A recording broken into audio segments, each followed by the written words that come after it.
শুভ সকাল বন্ধুরা, কেমন আছো? আশা করি সকলেই ভালো আছো, সুস্থ আছো। আমি আবারও চলে এলাম তোমাদের সামনে নতুন একটি ব্লগ ভিডিও নিয়ে। অনেক দিন আগেই আমি অনেক ভিডিও বানিয়েছিলাম, কিন্তু এখানে নেটওয়ার্কের অনেক অসুবিধা হচ্ছিল, তাই ভালোভাবে আমি আর পোস্ট করতে পারছিলাম না। তাই অনেক দিন পর আবার ভিডিও আমি শুরু করলাম।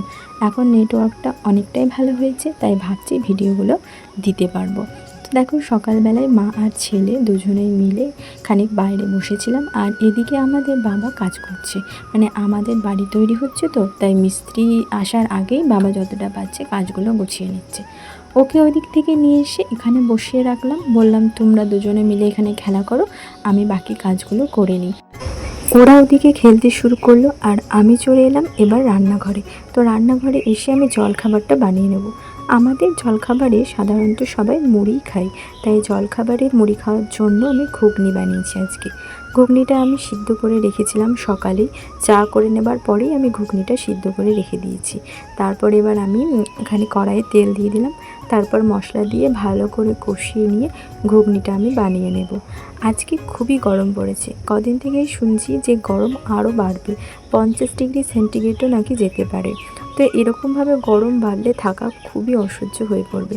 তার উপর আমাদের বাড়ি বানানো হচ্ছে, তাই গরমে এখন লেবারও পাওয়া যাচ্ছে না। প্রায় 1-2 লেবার আর মিস্ত্রি দিয়ে আমাদের কাজটা করতে হচ্ছে।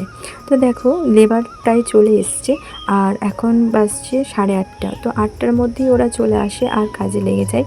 আর আমি এদিকে ঘুগনিটা বানিয়ে শসাটা ছুলে রেখে দিচ্ছি, কারণ মা এবার খাবে। মা সকালে চা খায় না, একবারে 8:30টার সময় বা 9টার সময় একদম জলখাবার খেয়ে নেয়। তো জলখাবারে আমি শসাটা বনে রেখে দিলাম, আর ঘুগনিটাও ওদিকে হয়ে গেছে। তারপর মা আপনার নিজের মতো করে নিয়ে খেয়ে নেবে, আর আমি এদিকে দেখতে এলাম যে ওরা কি করছে। তো দেখো, ওরা খামারে চলে এসছে আর একটা বাড়ি বানিয়েছে সুন্দর। তো ছোটোবেলায় আমরাও এরকম করতাম, বাড়ি বানাতাম আর বাড়ি বানিয়ে তার সঙ্গে খেলতাম। অনন্যার তো স্কুলের ছুটি পড়ে গেছে, তাই 2 ভাই বোনে এখন খুবই মজা করছে, আনন্দ করছে আর খেলা করছে। তো ওরা এখানে খেলতে থাকুক, আমি আরও যেসব কাজগুলো থাকে, যেমন কাপড় কাচা, স্নান টান করা, এগুলো আমি করে নিই। তো 2 ভাই বোনে এখানে খুব সুন্দরভাবেই খেলা করছে ওরা।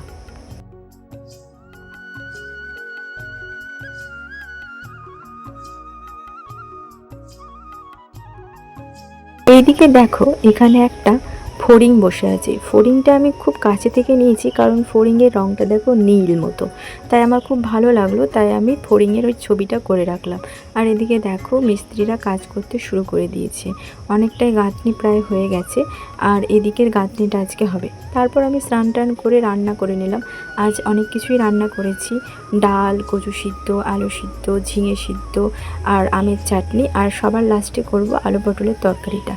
তো বিষ্ণুর বাবা যেহেতু বাইরে গেছে, তাই ও আসবে বলে আমি শরবতটা বানিয়ে রেখে দিচ্ছি। আর আলু পটলের তরকারিটা আমার গ্যাসে চাপানো আছে, এই দেখো হয়েও গেছে। এবার এটা নামিয়ে দিলাম, আর শরবতটা আমি এখন রেখে দিলাম ফ্রিজে, আসবে তখন বার করে দিয়ে দেবো। তারপর দেখছি ফ্রিজের বোতলগুলো প্রায় সব ফাঁকা হয়ে গেছে, তাই জল ভরে নিচ্ছি, কারণ এখন লেবার, মিস্ত্রি আর আমাদের ঘরের সবাই ফ্রিজের জলই খাচ্ছে, তাই বোতল শেষ হচ্ছে, আবার ভরতে হচ্ছে।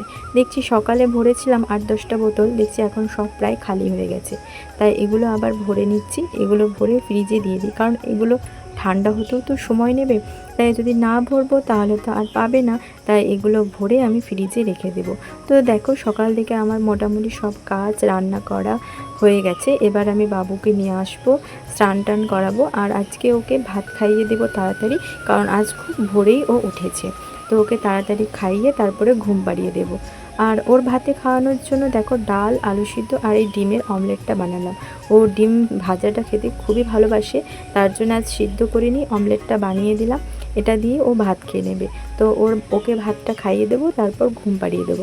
তো দেখো, ওর ভাত আমি নিয়ে নিয়েছি, ডাল, ভাত, আলু সিদ্ধ আর ডিমের অমলেট, আর এই যে স্নান টান করে রেডি। তো আজকের ব্লগটা এখানেই শেষ করলাম, ভালো থেকো।